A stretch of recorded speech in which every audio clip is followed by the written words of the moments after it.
Hello friends, दोस्तों 68 का exam नज़दीक आता जा रहा है। 68 बीपीएससी सभी लोगों के लिए बहुत ज़रूरी है और इसमें पीवाईक्यू और जो भी क्वेश्चंस हैं, जो संभावना बनती है आने की, बिहार स्पेशल उसमें से बहुत इंपॉर्टेंट रोल प्ले करता है। देखिए एग्ज़ाम में 25 मार्क्स के आसपास का क्वेश्चन आता है, तो 150 में आप करीब 25 नंबर जो है इसी से आता है, तो ये बहुत महत्वपूर्ण हो जाता है। और उसमें भी इतिहास, बिहार इतिहास की अगर बात करें तो इससे करीब 12 से 15 क्वेश्चन आ जाते हैं, मतलब मेजर पार्ट यहाँ से आता है, तो इसको अच्छे से करना है। आज हमारा टॉपिक है भारत छोड़ो आंदोलन। 1942 में जो क्विट इंडिया मूवमेंट होगी वो इंडिया भर में तो बहुत व्यापक रूप लेगा, लेकिन हम लोग आज करेंगे बिहार में इसका क्या असर रहा, क्या क्या घटनाएं हुई, कौन कौन से क्रांतिकारी थे, किन्होंने क्या किया, कई चीज़ें देखेंगे और कई नाम और डेट्स होंगे जो हम लोगों को याद रखना पड़ेगा। तो आप लोग कॉपी और पेन ले लीजिए ताकि जो ज़रूरी चीज़ें हों उसको आप नोट कर लीजिए, ताकि आपको रिवीजन बार बार करने के लिए वीडियो देखने की ज़रूरत ना पड़े और आप देख लें तो आपको याद हो जाए। अपने से लिखा हुआ चीज़ ज़्यादा याद होता है दोस्तों, तो ज़रूर कुछ चीज़ों को नोट कर लें। तो आज हम लोग भारत छोड़ो आंदोलन करेंगे और हम लोग संवैधानिक प्रगति और कांग्रेसी मंत्रिमंडल का जो विस्तार होगा 1937 से 39 उसको भी देखेंगे, और ये हम लोग करेंगे इम्तियाज़ अहमद की वस्तुनिष्ठ से। तो इसके पहले कि हम लोग आगे बढ़ें दोस्तों, इस चैनल को लाइक, शेयर और सब्सक्राइब कर दीजिए ताकि ज़्यादा से ज़्यादा लोगों को ये बेनिफिट हो पाए और आप खुद भी लाभान्वित होइए। तो चलिए हम लोग स्टार्ट करते हैं। तो दोस्तों हम जो भी चैप्टर्स कर रहे हैं, मोस्ट इंपॉर्टेंट जो भी क्वेश्चंस कर रहे हैं, मोस्ट इंपॉर्टेंट कर रहे हैं। तो आज का जो स्टार्ट हम लोग ले रहे हैं वो है संवैधानिक प्रगति तथा पहले कांग्रेसी मंत्रिमंडल से, जो 1937 से 39 की बात है। आइए देखते हैं एक एक करके किस तरह से क्या चीज़ें हैं। देखिए दोस्तों, पहला क्वेश्चन है कि बिहार में द्वैध शासन का प्रारंभ कब हुआ था। तो ये हुआ था 29 दिसंबर 1920 को, और इंडिया के बारे में अगर पूछ दे तो ये 1919 में हुआ था। देखिए दूसरा क्वेश्चन है हमारा, दूसरा क्वेश्चन है कि बिहार में द्वैध शासन की शुरुआत किस अधिनियम के द्वारा हुई थी। तो 1919 ईस्वी में गवर्नमेंट ऑफ इंडिया एक्ट के द्वारा। इस समय चेम्सफोर्ड जो थे वो यहाँ इंडिया के वायसराय थे और मॉन्टेग्यू जो थे वो भारत सचिव थे। ये भी क्वेश्चन पूछता है, तो इसको ध्यान में रखिएगा कि कौन भारत सचिव था और कौन वायसराय था। तो इस तरह के क्वेश्चंस पूछता है बीपीएससी। अब देखिए इसके बाद 1909 का जो एक्ट है ये क्या था। तो इसमें ये मार्ले मिंटो एक्ट इसको कहते हैं दोस्तों। देखिए तीसरा क्वेश्चन है हमारा कि बिहार में द्वैध शासन प्रारंभ होने के समय बिहार के गवर्नर बने तो कौन बने थे। देखिए हम लोगों ने डिस्कशन किया, आपको इनका नाम बताना है। और आप ये जान लीजिए कि हिंदुस्तान में ब्रिटिश राज में जो सबसे ज़्यादा ऊपर ओहदे तक पहुंचने वाले व्यक्ति थे वो यही थे। तो दोस्तों इनका नाम है सत्येंद्र प्रसन्न सिन्हा। देखिए इन्हीं को सत्येंद्र प्रसाद सिन्हा भी लिखा रहेगा, दोनों सेम पर्सन है, कन्फ्यूज़ नहीं होना है, ठीक है। देखिए चौथा क्वेश्चन है हमारा कि प्रथम भारतीय गवर्नर थे। तो बताइए प्रथम भारतीय गवर्नर कौन थे। आंसर क्या होगा। तो आंसर होगा डी, ठीक है। और बिहार से पांचवा क्वेश्चन है कि बिहार से अलग उड़ीसा को नया प्रांत बनाया गया, ये कब बनाया गया। तो देखिए 1936 में भारत के अधिनियम द्वारा उड़ीसा को बिहार से पृथक कर नया प्रांत बनाया गया था। तो इसमें आंसर होगा 1936, 1 अप्रैल 1936 डेट होगा, ये डेट याद रखिएगा। और बिहार बंगाल से कब अलग हुआ था। सॉरी 1912, ये 1 अप्रैल 1912। तो 1 अप्रैल 1912 को होगा बिहार बंगाल से अलग, और 1 अप्रैल 1936 को होगा उड़ीसा बिहार से अलग। आसान है, याद करने में कोई दिक्कत नहीं है। आइए दोस्तों छठा क्वेश्चन है कि 1935 के अधिनियम के अनुसार बिहार विधानसभा के चुनाव कब हुए थे। तो डेट याद रखिए कि 1937 में हुआ था, ये कॉमन है, 1937 में चुनाव होगा। और इसमें ये सिर्फ याद रखना है कि 22 से 27 जनवरी, तो 22-27 जनवरी 1937 विधानसभा के चुनाव में कुल मतदाताएँ, इसका ज़रूरत नहीं याद करने का। देखिए ऐसा आंकड़ा वाला क्वेश्चन आपको जनगणना में पूछेगा, इसके अलावा और आपसे नहीं पूछेगा। इसके अलावा अगर 7वां क्वेश्चन की बात करें तो 1937 के बिहार विधानसभा चुनाव में कांग्रेस को कुल कितनी सीटें प्राप्त हुई थी। तो कांग्रेस को कुल सीट प्राप्त होगा फ्रेंड्स 98। इसके अलावा 1937 के बिहार विधानसभा चुनाव कुल कितने जगहों पर होंगी। तो कुल कितने जगहों पर होगा। तो इसका आंसर होगा 152 जगह पर होगा, ठीक है फ्रेंड्स। भाई दोस्तों अगला सवाल है कि 1937 के बिहार विधानसभा चुनाव के फलस्वरूप सरकार गठन के समय बिहार के राज्यपाल कौन थे। मोस्ट इंपॉर्टेंट क्वेश्चन है, इसको याद रखिए। देखिए इसका आंसर होगा हैलेट, इसका आंसर होगा हैलेट। याद कैसे रखिएगा, देखिए जब चुनाव होता है ना तो इतना मारपीट होता है, पत्थरबाजी होने लगता है कि हैमलेट पहन के घूमना पड़ता है। 1937 में ऐसी स्थिति थी, तो हैलेट, MG हैलेट, ठीक है।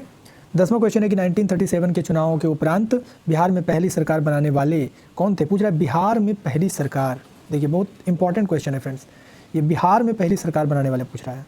अब बताइए आप इसका आंसर। अच्छा इसका आंसर होगा मोहम्मद यूनुस। यहाँ पर बहुत लोग कंफ्यूज हो जाते हैं। लोगों को लगता है कि आंसर तो श्री कृष्ण सिंह होना चाहिए, लेकिन इसका आंसर मोहम्मद यूनुस क्यों होगा? तो देखिए, चुनाव जब जीते तो कांग्रेस को ये मौका मिला, उनके पास इतना लेवल था कि वो बना सकते थे चुनाव, बना सकते थे सरकार, लेकिन उन्होंने श्री कृष्ण सिंह ने एक शर्त रखा, या कहें कि कांग्रेस ने एक शर्त रखा, जिसे वहाँ के राज्यपाल यानी एमजी हैलेट ने मानने से इनकार कर दिया। ठीक है, तो इस बात से नाराज़ होकर कांग्रेस सरकार बनाने से इनकार कर देती है, बोलती है कि नहीं, हम अगर बनेंगे तो मेरी बात सुननी चाहिए, सिर्फ अंग्रेज सरकार का बात नहीं रहेगा। तब फिर प्रस्ताव या मौका मिलता है मोहम्मद यूनुस को और वो सरकार बनाते हैं, लेकिन ये सरकार ज़्यादा दिन टिकेगी नहीं फ्रेंड्स, ये 2 महीने कुछ दिन रहेगा और फिर ये सरकार गिर जाएगी। 20 जुलाई 1937 को सरकार बनाएंगे श्री कृष्ण सिंह। ठीक है, 11वां क्वेश्चन है कि बिहार के पहले भारतीय प्रधानमंत्री यानी मुख्यमंत्री हैं। एक्चुअली क्या था ना कि आज़ादी के पहले मुख्यमंत्री को प्रधानमंत्री कहा जाता था, इसीलिए कहीं कहीं प्रधानमंत्री अगर आज़ादी के पहले टर्म यूज किया जाए तो आप समझिएगा कि मुख्यमंत्री की बात हो रही है। ठीक है, तो इसका आंसर होगा मोहम्मद यूनुस। क्या पूछ रहा है दोस्तों? पहले भारतीय प्रधानमंत्री हैं बिहार के, तो कौन थे? मोहम्मद यूनुस थे। और अभी हमने देखा कि दूसरे थे श्री कृष्ण सिंह। भी उस समय प्रांतीय सरकार के प्रधान के लिए प्रधानमंत्री का ही पदनाम प्रयुक्त होता था। मोहम्मद यूनुस मुस्लिमों के इंडिपेंडेंट पार्टी चुनाव में दूसरी बार बड़ी पार्टी के सदस्य थे,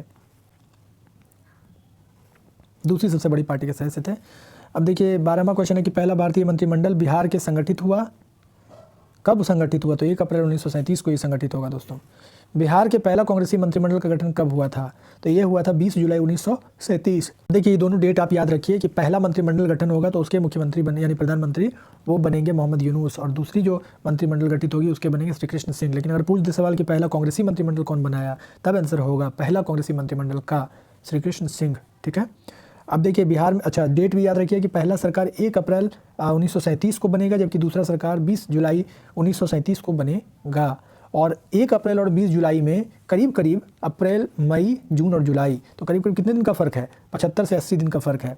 तो ये जो 80 दिन का फ़र्क है इसको ध्यान में रखिएगा, और या 2.5 महीने का ध्यान में रखिएगा। बीपीएससी इस तरह क्वेश्चन पूछ देता है। ठीक है, अब देखिए इसके बाद जो क्वेश्चन है हमारा कि बिहार में पहला कांग्रेसी मंत्रिमंडल का गठन किनके नेतृत्व में हुआ था? तो ये हुआ था श्री कृष्ण सिंह के नेतृत्व में। अभी उन्होंने देखा इसको। अब देखिए बिहार में कांग्रेसी मंत्रिमंडल ने अपना त्याग पत्र राजबंदियों के मामले को लेकर कब दिया था? तो इसको दिया गया था 15 फरवरी 1938 को। देखिए दोस्तों एक्चुअली क्या होता है ना, यहाँ पर कन्फ्यूज़न भी हो जाता है, और बीपीएससी ये क्वेश्चन पूछी हुई है और 2 बार ये लोग रेजिग्नेशन देंगे। तो जनरली जो हम लोगों को पता होता है ना, वो दूसरी बार वाला याद होता है सबको कि अक्टूबर में देंगे और मुक्ति दिवस मनाएगा जो, ठीक है, और मुस्लिम लीग फिर जश्न मनाएगा। तो देखिए ये जो चीज़ है ना कि आपको याद रहना चाहिए ये चीज़ कि 15 फरवरी 1938 को जो कारण था वो त्याग पत्र देने का, वो था राजबंदी के मामले को लेकर। और उस समय जो इस्तीफा दिया जाएगा वो जो विश्व युद्ध द्वितीय हो रहा था ना, उसमें लॉर्ड लिंलिथगो जो थे वो लोगों को, इन लोगों से बिना पूछे ज़बरदस्ती शामिल करने लगे थे और इनका कोई राय लेना जरूरी नहीं समझे। ये बहुत बड़ा अवहेलना था किसी सरकार का, इसलिए इन्होंने इस्तीफा दिया था दूसरी बार। ठीक है, अब देखिए द्वितीय विश्व युद्ध से इंग्लैंड की सरकार द्वारा भारत को युद्ध में शामिल करने के लिए इसके विरोध में बिहार मंत्रिमंडल ने त्याग पत्र दिया था। देखिए क्वेश्चन आ गया कब दिया था? तो 31 अक्टूबर 1939 को देंगे, और जश्न जो मनाएगा ये लोग दिसंबर में मनाएंगे। तो जुलाई 1937 में सरकार बनेगा कांग्रेसी मंत्रिमंडल का, और अक्टूबर में जाके इस्तीफा देंगे। तो कितना हो गया?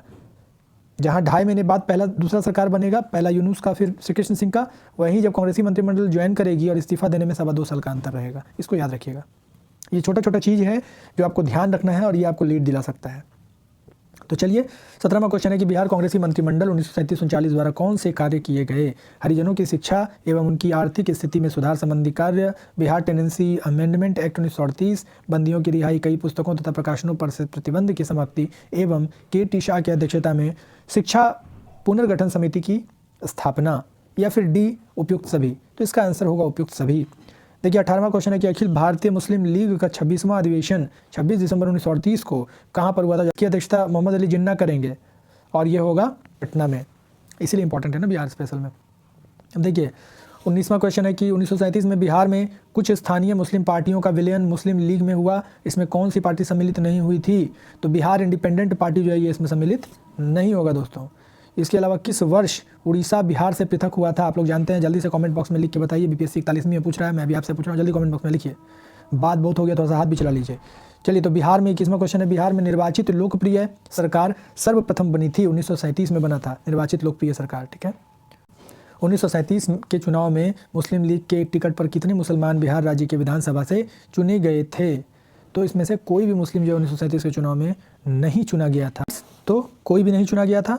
देखिए रेगुलेटिंग एक्ट के प्रावधानों के अंतर्गत बिहार के लिए एक प्रांतीय सभा की स्थापना हुई। देखिए कब का पूछा, ये रेगुलेटिंग एक्ट के बारे में पूछ रहा है, यानी बात हो रही है 1773 के बाद की। तो रेगुलेटिंग एक्ट 1773 में आएगा, उसके प्रावधानों के अंतर्गत बिहार के लिए एक प्रांतीय सभा का स्थापना हुआ। तो सिंपल सा बात है कि 1773 में यानी 1773 में जब आएगा रेगुलेटिंग एक्ट, उसके बाद ही स्थापना होगा उसके आधार पर, तो 1774 में होगा। अब देखिए फ्रेंड्स, बिहार में व्यक्तिगत सत्याग्रह जो है ये गांधी जी के द्वारा स्टार्ट किया जाएगा, लेकिन प्रथम व्यक्तिगत सत्याग्रही, ये कॉन्सेप्ट तो गांधी जी का था, लेकिन प्रथम व्यक्तिगत सत्याग्रही अगर पूछे कि कौन थे, तो वो थे, पहले जो थे वो विनोबा भावे थे, और दूसरे जो थे वो जवाहरलाल नेहरू थे। और देखिए बिहार के परिप्रेक्ष्य में अगर बात करें तो बिहार में व्यक्तिगत सत्याग्रह कब शुरू हुआ था? तो बिहार में 28 नवंबर 1940 को शुरू हुआ था।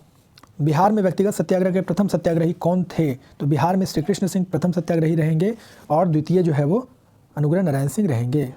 ठीक है, तो श्री कृष्ण सिंह पहले और अनुग्रह नारायण सिंह दूसरे रहेंगे। इसको क्रम को याद रखिएगा, और ये दोनों रहेंगे।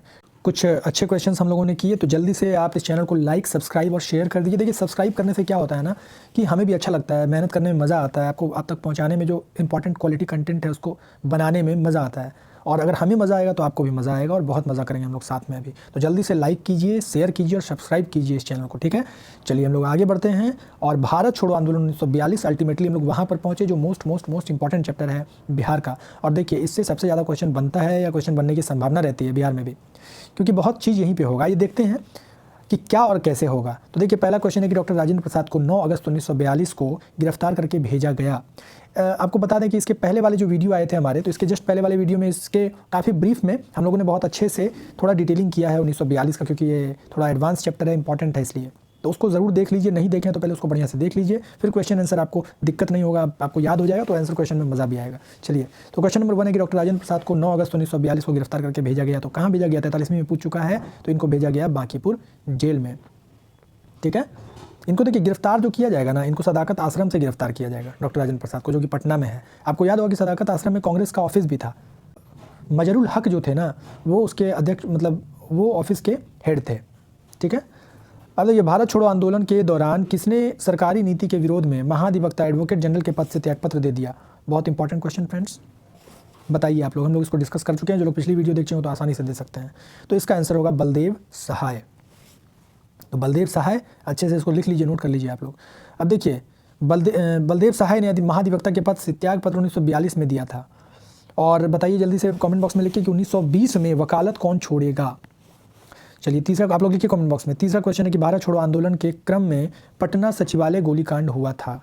भारत छोड़ो आंदोलन के क्रम में पटना सचिवालय गोलीकांड, आपने अगर थंबनेल भी देखा होगा तो उसमें देखा होगा कि जो सप्तमूर्ति बना है वो इसी कांड की पहचान है। आज भी सचिवालय के पूर्वी गेट पे, बीपीएससी ने क्वेश्चन पूछा किस गेट पे, तो पूर्वी गेट पे ये बना हुआ है सप्तमूर्ति। ठीक है, यहीं पे हुआ था ये घटना। तो ये घटना जो है ये बहुत महत्वपूर्ण है बिहार के लिए। 11 अगस्त 1942 को ये घटना होगा दोस्तों। इसका आंसर ए होगा। जल्दी बताइए कि 11 अगस्त को एक और घटना, चर्चित घटना हुआ था। क्या हुआ था? 11 अगस्त 1908 को हुआ था। बिहार के एक बहुत बड़े क्रांतिकारी, सबसे कम उम्र में उनको फांसी दी गई थी, खुदीराम बोस। 11 अगस्त 1908, तो याद रखिएगा ये। चलिए आगे बढ़ते हैं। भारत छोड़ो आंदोलन के क्रम में 11 अगस्त 1942 को पटना सचिवालय में पुलिस गोलीकांड में मरने वाले छात्रों की संख्या कितनी थी? जल्दी बताइए दोस्तों। तो 7 छात्र यहाँ पे मारे जाएंगे, और 7 छात्र जो थे वो पटना सचिवालय में यह गोलीकांड हुआ था। सचिवालय के गेट के जस्ट बाहर हुआ था दोस्तों।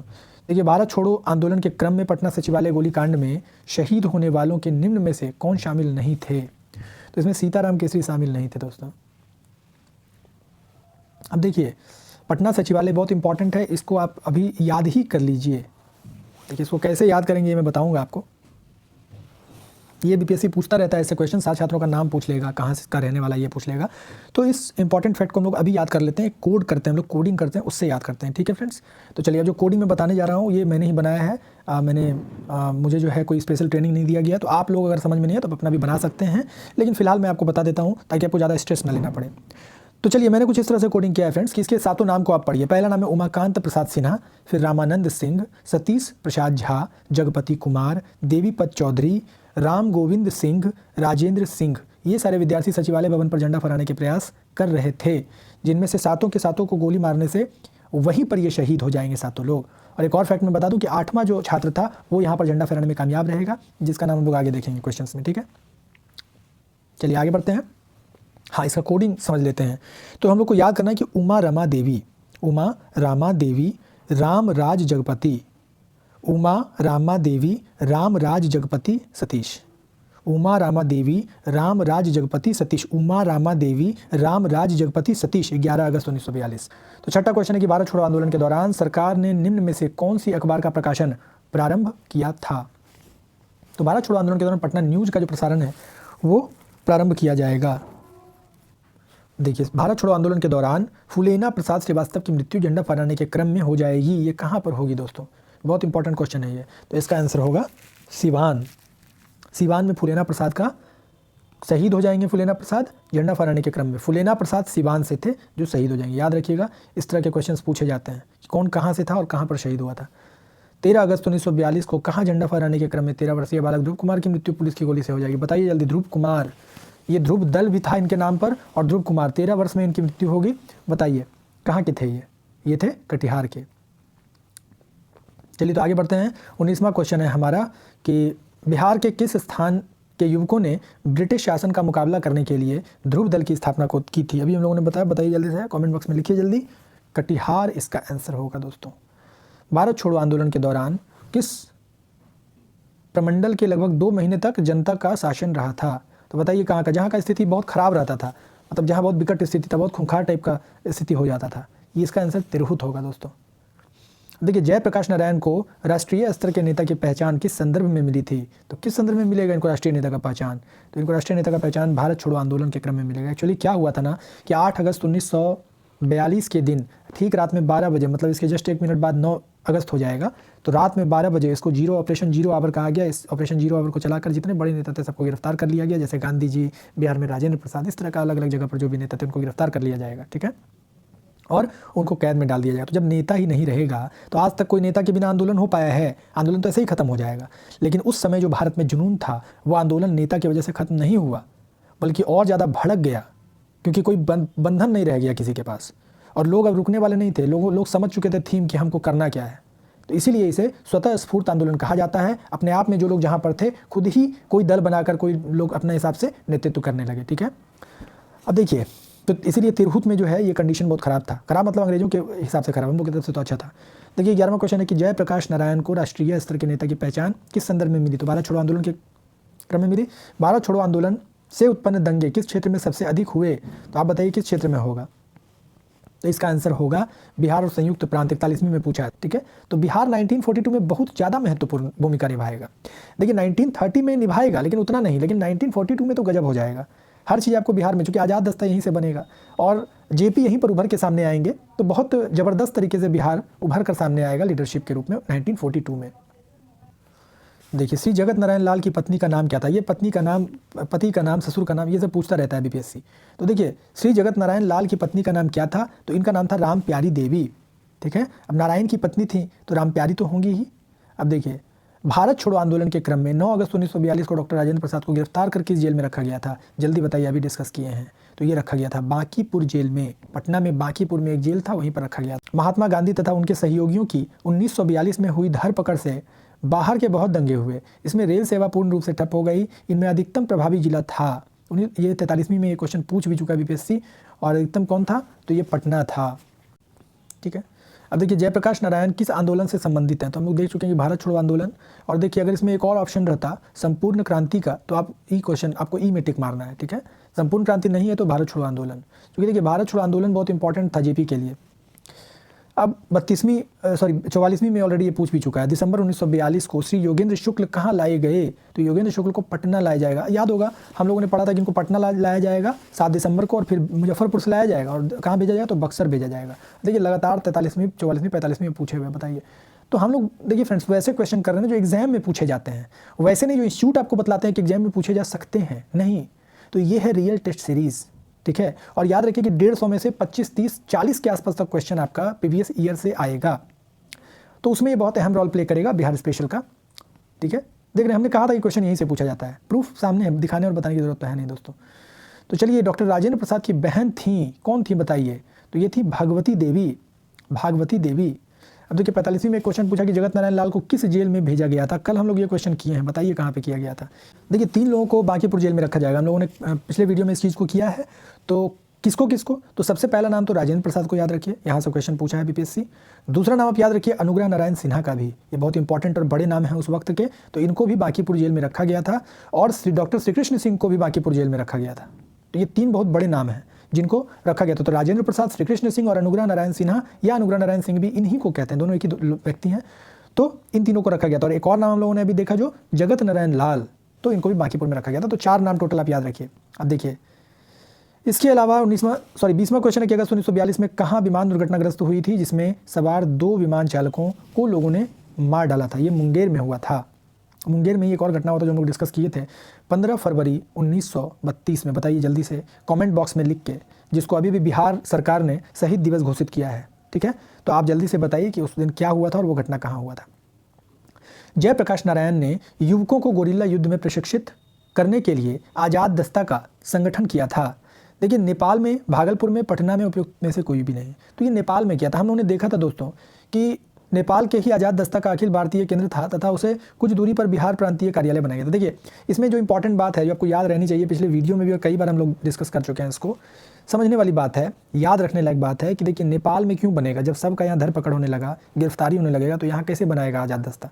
नहीं बनाएगा क्योंकि अंग्रेजों के खिलाफ है, ठीक है। तो प्रशिक्षण कैसे देगा बनाएगा? तो थोड़ा ओपन रहना चाहिए। चाय वाय पीने के लिए, खाना वाना खाने के लिए बाहर गया और उठा के लेते गया, तो ऐसा तो नहीं होना चाहिए ना। तो इसीलिए राजविलास नाम का एक जंगल है नेपाल में, वहीं पर हिमालय की तराई में इस जो संस्था है इसको ऑर्गेनाइज़ किया गया था। और इसके जो ट्रेनर होंगे ना, इनका नाम याद रखिए, नित्यानंद सिंह। चलिए आगे बढ़ते हैं। आज़ाद दस्ता का गठन हुआ था, कब हुआ था आज़ाद दस्ता का गठन? तो देखिए अंग्रेजों की हत्या करने के लिए, अच्छा कारण पूछ रहा है, तोड़ फोड़ के कार्रवाइयों के लिए, युद्ध कार्यों में सरकार को बाधा पहुंचाने के लिए, या डी है ऑप्शन है कि बी और सी दोनों के लिए। तो बी और सी क्या है? तोड़ फोड़ के कार्रवाइयों के लिए, युद्ध कार्यों के सरकार को बाधा पहुंचाने के लिए। तो इसमें देखिए इसका आंसर जो है ना वो डी हो जाएगा दोस्तों। तोड़ फोड़ की कार्रवाई करने के लिए आप देखिए कि रेल की पटरियों तक को उखाड़ दिया गया। आपको पता है इसमें बस जो परिवहन जाता था, बसों में आग लगा दिया गया, टायर जलाकर रोड पे फेंक देते थे, जाम लगा देते थे, और जितना गवर्नमेंट ऑफिस था सबको तोड़ फोड़ कर देते थे। तो कोई भी ऐसा चीज़ नहीं था जिसमें तोड़ फोड़ नहीं किया। और युद्ध कार्यों को सरकार को बाधा पहुँचाने के लिए अगर बात करें तो अगर आपको काम ही नहीं होने दिया तो युद्ध में तो बाधा पहुँचेगा ही। अब देखिए भारत छोड़ो आंदोलन, भारत छोड़ो आंदोलन में बिहार में कौन सा दल सक्रिय था? तो कौन सा दल सक्रिय था? भागलपुर में पूछ रहा है, तो भागलपुर में सियाराम दल सक्रिय था। आज भागलपुर में सियाराम सिंह ने सियाराम दल का गठन किया। इसने भागलपुर में एक आज़ाद दस्ते का भी गठन किया। कौन? सियाराम सिंह, ठीक है। बिहार के लिए गठित आज़ाद परिषद के संयोजक थे, कौन थे? तो सूरज नारायण सिंह। इस आज़ाद परिषद का गठन भारत छोड़ो आंदोलन के क्रम में हुआ था। देखिए आज़ाद दस्ता जो है इसका निर्माण करेंगे जयप्रकाश नारायण। लेकिन अगर आज़ाद परिषद आ जाए तो बीपीएससी कैसा क्वेश्चन पूछता है? तो बीपीएससी ऐसा ही क्वेश्चन पूछता है जिसमें आपको कंफ्यूज कर पाए। वो आज़ाद दस्ता बहुत याद करके गए हैं, लेकिन वो पूछ दिया आज़ाद परिषद। आप आओ देखिए ना, तो हमारे जीपी, बस खेल खत्म हो गया आपका, ठीक है। तो याद रखिए कि आज़ाद दस्ता जयप्रकाश नारायण होगा, लेकिन आज़ाद परिषद की जब बात होगी तो आंसर होगा सूर्य नारायण सिंह। इस आज़ाद परिषद का गठन भारत छोड़ो आंदोलन के क्रम में हुआ था। देखिए सीडीपीओ में 1998 में भी क्वेश्चन पूछा जा चुका है कि बिहार में बीरपुर की घटना का संबंध है, तो किससे है? तो भारत छोड़ो आंदोलन।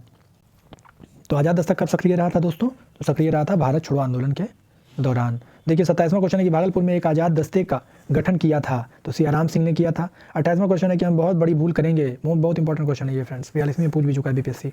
बहुत बड़ी भूल करेंगे यदि हम बिहार की जनता और उनके मंत्रिमंडल को लीग के नेताओं के हिंसक और असभ्य आक्रमणों के आगे आरक्षित छोड़ देंगे। वर्ष 1946 में यह बात किसने कही थी? बताइए। ये सरदार पटेल ने कहा था, सरदार वल्लभ भाई पटेल, जिनके नाम पे स्टैच्यू ऑफ यूनिटी है, जो विश्व की सबसे ऊंची मूर्ति है। कहाँ की? इंडिया की, मतलब है इंडिया में लेकिन विश्व की सबसे ऊंची प्रतिमा है। इसके बाद का क्वेश्चन है कि जयप्रकाश दिवस मनाया गया, तो जयप्रकाश दिवस कब मनाया गया? तो ये फरवरी 1946 में मनाया गया, बस इतना याद रखिए। जयप्रकाश नारायण की रिहाई कब हुई? तो जयप्रकाश नारायण की रिहाई जो होगी वो अप्रैल 1946, जब ये जेल में रहेंगे ना उसी समय इनको छोड़ने के लिए जयप्रकाश, दबाव बनाने के लिए जयप्रकाश दिवस मनाया जाएगा। और ये पूछ रहे क्यों मनाया गया था? तो अंग्रेजों में दबाव बनाने के लिए मनाया गया था अंग्रेजों पर। देखिए 31वां है कि बिहार के फॉरवर्ड ब्लॉक के नेता थे, तो शीलभद्र याजी जो थे, शीलभद्र याजी, ये फॉरवर्ड ब्लॉक के नेता बिहार में थे। और नेशनल लेवल पर कौन थे? तो फॉरवर्ड ब्लॉक कौन गठन किए थे? सुभाष चंद्र बोस, ठीक है। अब देखिए इसके बाद अगला क्वेश्चन है कि बिहार में 1946 में गठित कांग्रेस मंत्रिमंडल के सदस्य थे, कौन थे दोस्तों? तो इसमें तीनों सदस्य थे। देखिए अनुग्रह नारायण सिंह थे, जगलाल चौधरी थे, डॉक्टर सैयद सहमूद। खैर ये थोड़ा खतरनाक क्वेश्चन है, क्योंकि बीपीएससी अगर देगा तो जरूरी नहीं कि यही नाम आपको दे, नाम बदल सकता है। इसलिए इसको थोड़ा हम लोग डिटेल में जब आगे पढ़ेंगे तो हम लोग कुछ और चीज़ों से कर लेंगे। कुछ क्वेश्चन मैं अलग से आपको करवाऊंगा, जैसे चंपारण से भी रिलेटेड कुछ क्वेश्चन है, या कुछ और क्वेश्चन जो बहुत इंपॉर्टेंट है, जो पूछे जा चुके हैं या पूछे जाने की पूरी संभावना रहती है, उसके लिए मैं अलग से भी वीडियो बनाऊंगा। इसके अलावा जो बच जाएगा कुछ क्वेश्चन, ठीक है, उसके लिए 1-2 वीडियो बना दूंगा, आप उसको देख लीजिएगा, सारा चीज़ हो जाएगा। तो आप चिंता ना करें, बहुत शानदार तरीके से हम लोग आगे बढ़ रहे हैं। 33वां क्वेश्चन है कि 1946 के चुनाव में बिहार विधानसभा के 152 स्थानों में कांग्रेस की सीटें प्राप्त हुई थी। हम लोग कर चुके हैं कि 98 सीट कांग्रेस को प्राप्त होता है। ये मोस्ट इंपॉर्टेंट क्वेश्चन है। देखिए 152 स्थानों में कांग्रेस को सीटें प्राप्त हुई थी, कितनी? 98 सीट। और एक और चीज़ याद रखिए कि कांग्रेस कितने सीट पर खड़ा हुआ था। तो चलिए आगे हम लोग देखेंगे। 34वां जो क्वेश्चन है, ये बिहार में 2 अप्रैल 1946 को किनके नेतृत्व में कांग्रेस ने अपना मंत्रिमंडल बनाया? किनके नेतृत्व में बनाया दोस्तों? तो डॉक्टर श्री कृष्ण सिंह के नेतृत्व में बनाया। देखिए ये कब का पूछ रहा है, हम लोग अभी कर चुके हैं 1937 से 39 के बीच, लेकिन ये पूछ रहा है 2 अप्रैल 1946 के बीच, ठीक है। तो 46 में 2 अप्रैल को बनेगा, और अगर 1937 में डॉक्टर श्री कृष्ण सिंह कब बनाए थे कांग्रेस मंत्रिमंडल का सरकार? जल्दी से बताइए आप कमेंट बॉक्स में लिख के। जुलाई में बनाए थे, 20 जुलाई को, ठीक है। और अभी कब बना रहे हैं? तो 2 अप्रैल 1946 को श्री कृष्ण सिंह बिहार के प्रधानमंत्री बने। उस समय मुख्यमंत्री को प्रधानमंत्री कहा जाता था, हमने डिस्कस किया पहले। अब देखिए 35वां क्वेश्चन है हमारा कि बिहार की स्वतंत्रता के बाद बिहार के प्रथम राज्यपाल कौन थे? स्वतंत्रता के बाद पूछ रहा है दोस्तों, तो जयराम दौलत राम। देखिए एक और चीज़ अगर पूछ दे आपसे कि बिहार स्वतंत्रता के जस्ट पहले कौन थे राज्यपाल, तो जल्दी से कमेंट बॉक्स में लिखकर बताइए। इसका मैं आपको जल्दी से लिखकर बताइए तब मैं बताऊंगा। यही थे, जयराम दौलत राम ही थे, ठीक है। अब देखिए बिहार में संवैधानिक शासन प्रारंभ हुआ था, तो कब होगा? 1950 में। जब बिहार भी तो भारत का ही अंग है ना, जब बिहार में भारत में संविधान लागू हुआ तो बिहार में भी हो गया। तो वही पूछ रहा है संवैधानिक शासन प्रारंभ क्या मतलब हुआ? कि संविधान लागू हो गया, ठीक है। अब शासन संविधान के हिसाब से होगा। तो चलिए बिहार के कौन से राज्यपाल थे जिनका कार्यकाल स्वतंत्रता पूर्व से स्वतंत्रता तक रहा? तो जयराम दौलत राम। देखिए आंसर आ गया, हम लोग डिस्कस भी किए थे। अब देखिए 38वां क्वेश्चन है कि भारत में स्वतंत्रता के बाद यानी स्वतंत्र बिहार के सर्वप्रथम मुख्यमंत्री, तो इसके डॉक्टर श्री कृष्ण सिंह। देखिए यहाँ पर भारत के स्वतंत्रता के बाद पूछ रहा है और प्रथम मुख्यमंत्री पूछ रहा है, तो मुख्यमंत्री कहा जाता था आज़ादी के बाद, और स्वतंत्रता के बाद ऐसे ही पूछ रहा है। तो उसके बाद जो बने तो पहले मुख्यमंत्री श्री कृष्ण सिंह थे, लेकिन आज़ादी के पहले कौन थे? मोहम्मद यूनुस, ठीक है। और पहले कांग्रेसी मुख्यमंत्री या प्रधानमंत्री पूछेगा तब कौन थे? डॉक्टर श्री कृष्ण सिंह। अब देखिए मुस्लिम लीग की प्रत्यक्ष कार्यवाही दिवस की घोषणा के बाद बिहार की पूर्ण हड़ताल हुई थी। ये कब हुई थी? तो 16 अगस्त 1946 को हुई थी। देखिए प्रत्यक्ष कार्यवाही दिवस जो था ना, ये बहुत ही खतरनाक सिचुएशन बना था, और बहुत ही मतलब हमारे देश की विडंबना रही है कि इस तरह के लोगों को बर्दाश्त करते रहे हम। बंगाल में इन्होंने क्या किया था पता? ये जिनका सरकार था, मुस्लिम लीग का सरकार था बंगाल में, उन्होंने बताइए 1 दिन की छुट्टी दे दी, और कोई कर्मचारी उस समय रोड पर नहीं था, और दंगा हो गया। दंगा हो क्या गया? दंगा करवाया गया, समझिए आप, और रोकने के लिए कोई नहीं था। सोचिए कितना विभत्स स्थिति होगा। तो ऐसा काम किया है मुस्लिम लीग ने, गलत तरीका है ये, है ना। अब देखिए खैर जो भी है, 16 अगस्त 1946 याद रखिए, बहुत इंपॉर्टेंट डेट है ये, नेशनल और बिहार के लिए भी। 1946 के बिहार विधानसभा के चुनाव में दल और उसे प्राप्त सीटों की संख्या को सुमेलित करें। ये बहुत इंपॉर्टेंट है दोस्तों, इसको भी हम लोग याद कर समझ लेते हैं क्या मैटर है। तो ये जो कांग्रेस को जो मिला था वो 98 सीट मिला था, और देखिए उसके बाद मिला था जो सीट वो था मुस्लिम लीग को, ये 34 सीट मिला था दोस्तों। और देखिए फिर मिलेगा निर्दलीय लोगों को, उनको मिलेगा कितना सीट? तो 12 सीट मिलेगा, ठीक है। तो कांग्रेस को कितना मिलेगा? तो 98 मिलेगा कांग्रेस को। और देखिए निर्दलीय को कितना मिला? तो निर्दलीय को 12 मिल जाएगा। और मुस्लिम लीग को कितना मिला? तो मुस्लिम लीग को ये 34 मिल जाएगा। तो ये जो 5 सीट है ये किसको मिलेगा? तो ये मिलेगा मोमिन कांग्रेस को, और इसको आप याद रखिएगा अच्छे से। तो तीव्रता और विस्तार की दृष्टि से भारत छोड़ो आंदोलन में अग्रणी था, तो ये तो बिहार इसका आंसर होगा, सिंपल सा बात है। भारत छोड़ो आंदोलन के दौरान 11 अगस्त 1942 को सचिवालय पटना के समीप झंडा फहराने के क्रम में 7 छात्र की मौत पुलिस की गोली से हो गई थी, ठीक है। इन छात्रों की जुलूस पर गोली चलाने का आदेश दिया था कौन जिलाधीश था? बताइए, बहुत इंपॉर्टेंट है, हम लोग कई बार इसको डिस्कस कर चुके हैं। इसका नाम था WG आर्चर। इसी ने आदेश दिया था गोली चलाने का, और 7 छात्र शहीद हो जाएंगे। भारत छोड़ो आंदोलन के दौरान किसने सारण में पुलिस थाने को जलाएंगे? कौन जलाएंगे? तो ये थे जगलाल चौधरी। देखिए सारण का जब बात आएगा ना, तो सारण में जगलाल चौधरी थे, और फुलेना प्रसाद सीवान में जलाएंगे। सारण में जगलाल चौधरी, फुलेना प्रसाद सीवान में, याद रखिएगा ये क्वेश्चन पूछा हुआ है, अब बहुत इंपॉर्टेंट क्वेश्चन भी है। तो सीवान में कौन जलाएगा? फुलेना प्रसाद।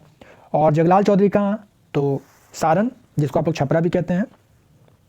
भारत छोड़ो आंदोलन के क्रम में गया के कुर्था थाने पर झंडा लहराने की कोशिश में कौन मारा जाएगा? तो कौन मारा जाएगा फ्रेंड्स? तो यहाँ पर श्याम बिहारी लाल 9 अगस्त 1940 को स्वतंत्र भारत का संविधान बनाने के लिए संविधान सभा का सत्र किन की अध्यक्षता में प्रारंभ हुआ? बताइए, बहुत इंपॉर्टेंट क्वेश्चन है और ये तो पॉलिटी का भी क्वेश्चन हो गया समझिए, क्योंकि संविधान सभा तो पॉलिटी का पार्ट हो गया ना, तो ये क्वेश्चन बहुत इंपॉर्टेंट है और पूछा भी है और पूछता भी है हमेशा। तो देखिए, डॉक्टर सच्चिदानंद सिन्हा। पटना में जब आप जाइएगा, जो जादूगर जिसको आप म्यूजियम कहते हैं, उसके ठीक आगे एक लाइब्रेरी है, काफ़ी चर्चित है, सिन्हा लाइब्रेरी, वही इनका घर हुआ करता था, वहाँ ये रहते थे, लेकिन अब वहाँ पर सरकार को डोनेट कर दिया गया और इनकी मृत्यु के बाद तो अब तो वहाँ पे बहुत बड़ी लाइब्रेरी है जहाँ पर आप जाकर फ्री में पढ़ाई कर सकते हैं। ठीक है, चलिए आगे बढ़ते हैं। अब देखिए, सारण कब अपराधी जिला घोषित किया गया? तो अपराधी जिला जो घोषित होगा ना, वो तब घोषित होगा जब हिंसात्मक आंदोलन होगा। तो हिंसा तो 1942 में बहुत हुआ था, जानते ही हैं। अब देखिए, जयप्रकाश नारायण की पत्नी का नाम क्या था? मतलब सभी की पत्नी का नाम आपको याद होना चाहिए। अब ये मैं नहीं कह रहा, बीपीएससी कहता है। तो इनकी पत्नी का नाम क्या था? तो प्रभावती देवी इनकी पत्नी का नाम था। ठीक है, और इनके ससुर थे ब्रजकिशोर प्रसाद, ससुर का नाम था ब्रजकिशोर प्रसाद। बिहार में भारत छोड़ो आंदोलन से संबंधित भूपेंद्र नारायण मंडल कहाँ के थे? तो भूपेंद्र नारायण मंडल मधेपुरा के थे। देखिए, भूपेंद्र नारायण मंडल के नाम पे कॉलेज और यूनिवर्सिटीज़ भी मधेपुरा में आपको मिलेंगी। तो भूपेंद्र नारायण मंडल मधेपुरा के थे जो भारत छोड़ो आंदोलन से संबंधित हैं। भारत छोड़ो आंदोलन 1942 के दौरान उत्तरी बिहार नेपाल की सीमा पर किसने छापामारी संघर्ष का युद्ध किया था? तो जल्दी बताइए, कौन बना था आज़ाद दस्ता? ये यही छापामारी वाला ट्रेनिंग देते थे, तो ये आज़ाद दस्ता इसका आंसर होगा। सॉरी, जयप्रकाश नारायण ने बनाया था, आज़ाद दस्ता के माध्यम से ये करते थे जयप्रकाश नारायण। ठीक है, अब देखिए, भारत छोड़ो आंदोलन के दौरान 15 अगस्त 1942 को छपरा के टाउन हॉल में किनकी अध्यक्षता में एक विराट सभा का आयोजन किया गया था? देखिए, इसको ऐसे याद रखिए कि जहाँ इतना हिंसा फैला हुआ था ना, वहाँ एक लेडी थी जो छपरा में टाउन हॉल में शांति से बात कर रही थी, शांति फैलाने की बात कर रही थी। ठीक है, तो इसका आंसर होगा शांति देवी। भारत छोड़ो आंदोलन के दौरान जगत लाल चौधरी ने कहाँ के लोगों को प्रोत्साहित किया कि वे थाने को जला दें और दरोगा को बोरे में डालकर नदी में फेंक दें? बताइए, अभी हम लोगों ने किया, तो इसका आंसर होगा सारण जिला। ठीक है, अभी हम लोग बताएं कि सिवान, सारण, गया में कौन कौन थे, नाम एकदम आप याद रखिएगा। 9 नवंबर 1942 ईस्वी को जयप्रकाश नारायण के साथ कौन कौन से लोग हजारीबाग जेल से निकले थे? बहुत इंपॉर्टेंट क्वेश्चन है ये, से लगता है बीपीएससी में पूछा है, ऐसा ही कुछ क्वेश्चन पूछा। अच्छा, दिवाली वाला पूछा था कि कब वो लोग भागे थे, तो ये इंपॉर्टेंट हो सकता है। इस बार दीपावली वाला पूछा है, तो इस बार ये पूछ दे, तो इस नाम को याद रखिएगा। देखिए, कौन कौन लोग भागे थे, तो इनका नाम है योगेंद्र शुक्ल, दूसरा नाम है सूरज नारायण सिंह, तीसरे हैं शालीमार सिंह, चौथे हैं रामानंद मिश्र और गुलाली सोनार। इन नाम को याद रखिए, अच्छे से रट लीजिए, इसको कुछ चीज़ रटना पड़ेगा आपको। मैं ट्रिक जानता हूँ, लेकिन ट्रिक थोड़ा ज़्यादा मज़ेदार है, इसलिए मैं वीडियो पे डिस्कस करूँगा नहीं उसको। आप अपना ट्रिक बना लीजिए या फिर मैं अगली बार बता दूँगा आपको। देखिए, 53वां क्वेश्चन जो है, भारत छोड़ो आंदोलन के दौरान 12 अगस्त 1942 को भागलपुर कारागार ले जाते समय किस स्वतंत्रता सेनानी को विद्यार्थियों ने पुलिस से छुड़ा लिया था? तो देखिए, सरस्वती देवी जो है, इनको ले जाया जा रहा था और इनको विद्यार्थियों ने छुड़ा लिया था। देखिए, क्वेश्चन इससे और आ सकता है कि भागलपुर में जो 1942 का आंदोलन हुआ था, उसको लीड कौन कर रहा था? तो इसका आंसर होगा छात्र लोग कर रहे थे, विद्यार्थी लोग कर रहे थे भागलपुर में नेतृत्व 1942 का। ठीक है, 42वीं से 52वीं में क्वेश्चन आया हुआ है कि प्रभावती देवी किस क्षेत्र की स्वतंत्रता सेनानी थी? प्रभावती देवी कौन थी बताइए, अभी हम लोग पढ़े हैं। प्रभावती देवी किन की वाइफ थी? खैर, अब ऐसा क्वेश्चन नहीं पूछना चाहिए, ये एक तरह से आप देखिए तो वुमेन एम्पावरमेंट को जो है कम करता है, लेकिन चलिए बीपीएससी क्वेश्चन पूछता रहता है ऐसा, तो हम लोग को एग्जाम के हिसाब से भी पढ़ना है। प्रभावती देवी जो थी, ये जेपी की पत्नी थी, यानी जयप्रकाश नारायण की वाइफ थी ये, और इसमें क्वेश्चन जो पूछ रहा है इसका आंसर होगा पटना। देखिए, भारत छोड़ो आंदोलन के दौरान कौन से इश्तिहारों को कांग्रेस समाजवादी दल द्वारा जनता के बीच क्रांतिवाद के संदेश जनता तक पहुंचाने के लिए बांटा जाता था? तो इसका आंसर होगा हमारा संघर्ष, अंतिम संघर्ष और आज़ादी, ये तीनों ही। चलिए दोस्तों, तो भारत छोड़ो आंदोलन यानी 1942 बहुत इंपॉर्टेंट चैप्टर है, इसको बार बार रिवीजन आप लोग कीजिए अच्छे से। वीडियो को और एक बार में समझ ना आया हो, बहुत सारा नाम है, डेट है, तो आप 1 2 बार 3 बार 4 बार सुन लीजिए, इसको कान में लगाकर थोड़ा सा स्पीड बढ़ाकर सुन लीजिए। पूरा वीडियो नहीं देखना है तो वीडियो मत देखिए, कान में लगाकर सिर्फ ऑडियो सुन लीजिए, आपको कम पढ़ के भी याद हो जाएगा, एग्जाम में अच्छे मार्क्स आएंगे, इससे काफ़ी क्वेश्चन बनते हैं। तो जल्दी से इस चैनल को कर दीजिए लाइक और अपने फ्रेंड्स को कर दीजिए शेयर, अपने स्टेटस पर, व्हाट्सएप पर, जहाँ भी आपको लगता है आप शेयर करें, और जल्दी से इस चैनल को सब्सक्राइब कर दें। खुश रहें, आबाद रहें, दिल्ली रहें या इलाहाबाद रहें। Thank you very much.